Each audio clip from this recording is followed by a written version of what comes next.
And speaking of European cities and European markets that your boys might have to swing by, here's another couple, Lyon and that team from Lisboa, Benfica. Hell of a journey to make it this far. This is a club that we've been rocking with since day one of the group stage.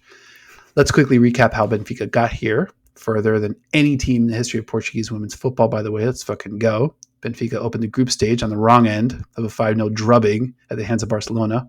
Nice bounce-back win, 1-0 at home versus Rosengard. 1-0 win at home over Eintracht Frankfurt. And this was the big one. A massive 1-1 draw in the reverse fixture at Frankfurt. Gigantic Nicole equalizer in the 71st basically puts them on the fast track to the quarterfinal. And Benfica wrap up second place in Group A with a 2-2 draw at Rosengard and an unforgettable 4-4 draw at home versus Barcelona. Shout out again to our guy Campo with the unforgettable call on that one. Another instant classic. My question, what will you take away from Benfica's historic run to the quarterfinals? And not just like reaching the quarterfinals, because while this tie ended with with a very misleading scoreline, it's worth noting Benfica and Lyon separated by just one goal for more than half the match. So they were in striking distance for almost 50 minutes, maybe even more than 50 minutes. I have to go back and double check my math. What are you going to remember about this special Benfica Champions League run? I'm going to side with many things, but I'm going to remember them for their balance. Despite being a relative infant in women's football, there's not a reason that this club should have so many good players in the attack and on defense for where they are kind of in their journey. The club was founded in 2017 on the women's side, and they're already here playing like this against a super elite team like Lyon.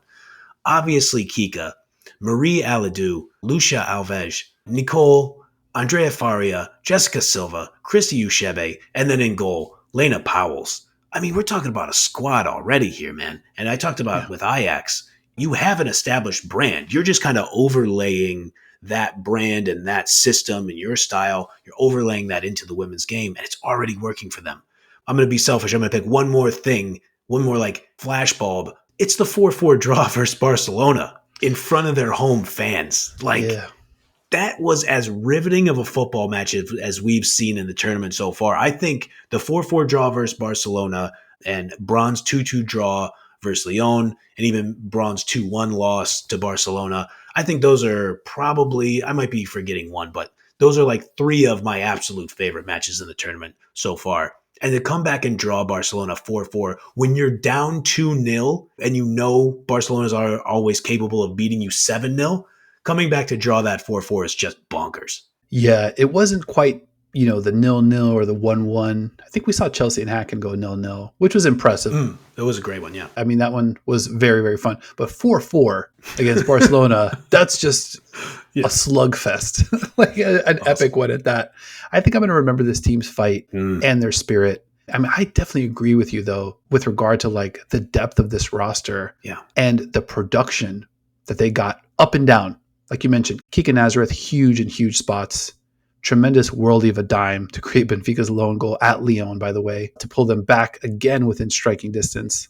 Group stage and quarterfinal goals from Marie Aladou, Jessica Silva, Nicole Reisler, Andrea Faria, and the aforementioned Kika. And whoever's picking the squad in Canada that decided that Marie Aladou is not good enough to be like, that person needs to go log on to Indeed and find something else to do professionally, because that is an embarrassment. Shout out to She Scores Bangers at She Scores Bangers on Twitter, who is writing about this. Read it. Watch her content. She Scores Bangers. Absolute amazing women's football stuff. 100% co-sign. One of my favorite watches and reads. I'm not going to front. I don't read it, but I do watch She Scores Bangers content. Very high quality. Keep it going, She Scores Bangers. Lucia Alves, she was an assist machine, real difference maker till the very end. Christy Uchebe, huge anchoring the defense. She didn't play in that 5-0 drubbing against Barcelona, and I think it definitely showed. Lena Powells, who you mentioned, tremendous as well. Somebody get Lena Powells a spa day. She definitely deserves it. I want to switch gears, though, talk a little bit about this Lyon side. We've been doing a lot of celebrating of the teams that we're going to bid farewell to with good reason. I think we love all of them for different reasons. But Lyon, what was your biggest takeaway from watching this side put the squeeze on our beloved Benfica and advance, I think, fairly comfortably into the semifinal? Definitely when they got away with the 2-1 victory in Lisbon. I think it became fairly comfortable. I think that's a fair way to frame it. When I looked at this question that you wrote in the doc, I literally Googled, quote, how dangerous is a boa constrictor's bite? And it turns out that a large boa has a bite that will really mess you up. It's not a venomous snake, but it's not going to feel great. And it has like these weirdly shaped teeth. And you're probably going to need to go to a hospital. So why did I Google that? One, because I'm a madman. But two, because we know that Lyon can quick strike you early in the match and cause severe damage. Mm-hmm. We always joke they're on a mission to score within 5 minutes of every match that they play. And we know they're prone to do that. But ultimately, what I think gets you with this Lyon side is just the sheer number of chances they create.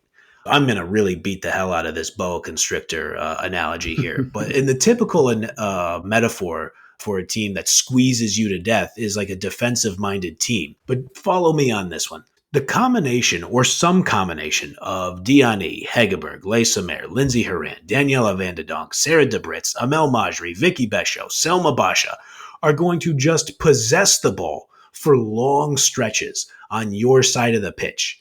You're going to struggle to clear the ball because they're going to press the hell out of you. And your clearances are often going to end up to their back line, and they're going to come at you again. And from there, the snake squeezes and squeezes and squeezes. And eventually, more often than not, everything fades to black. You succumb to the pressure, and you look up and you're down 3-0 in the 47th minute. And there's really nowhere to go. And oh, by the way, speaking of that back line that ends up with the ball, they've been without Wendy Renard for a while. Mm-hmm. So there's a chance that they could add one of the greatest players who's ever lived to the roster here shortly. I mean, incredible list of Lyon attacking just forces of nature that you mentioned. No. And you skipped one. One Delphine Cascarino. Oh, yeah. Oh, jeez. This is an absolute game breaker in this tie. Before this quarterfinal tie, just 25 goals for Delphine in 161 matches played for Lyon. That's one goal every 6.44 games of Cascarino's Lyon career. She obviously suffers the catastrophic knee injury. Safe to say she's worked her way back and then some. She scored 3 of Lyon's 6 goals against Benfica in just 165 minutes of action, not even 2 full matches. She's on a mission, probably playing some of the best football of her career. I think it's worth noting again, she didn't appear in the group stage. So it's not just Diani, Hegerberg, Leysomere, Bosch, all those players that you mentioned. You now have Cascarino to worry about, to deal with, to game plan for. We're going to talk about Lyon's semifinal opponent coming up here in a minute. But where are your expectations right now with regard to this Lyon side? I can tell you that Lyon's expectations, I can say this without any real reporting, their expectation is that they're going to win the UEFA Women's Champions League. And they should feel that way. Now, I do believe they're in for a hell of a fight, and that is my expectation. I think that other squad that we're going to talk about is not going to lay down by any stretch of the imagination. But if you're Lyon and you're a Lyon supporter, at the risk of sounding biased in any way, I feel like Lyon supporters should say, we're winning this thing. It's our time now. Yeah, it's our time now. Again, Wendy Renard obviously looming, dangerously looming, to pull it a little heat parlance. But they're coming up against a team that got a little swag to them. So these semis are going to be very, very interesting. We're going to scoot ahead to that one in just a minute. And coming up, we're going to talk the other 3 UEFA Women's Champions League quarterfinal matchups. PSG, BK Häcken, Chelsea and Ajax, Barcelona and Braun. We're also going to share some early thoughts on both semifinal matchups. You're not going to want to miss those. Like if you liked and subscribe if you enjoyed. Talk a little Champions League football with your boys. I mean, obviously we're going to have to get to Lisbon, but just because I love saying it, and by the way, some quick Googles, turns out France, a beautiful place. Who knew? I've been to Paris, but that is the extent of my knowledge of the country of France. But looks like we're going to have to check out a Lyon match, in part because I just like to say des Saint-Charpieu, which is where Lyon plays their football matches. So we will see you guys there. Au revoir.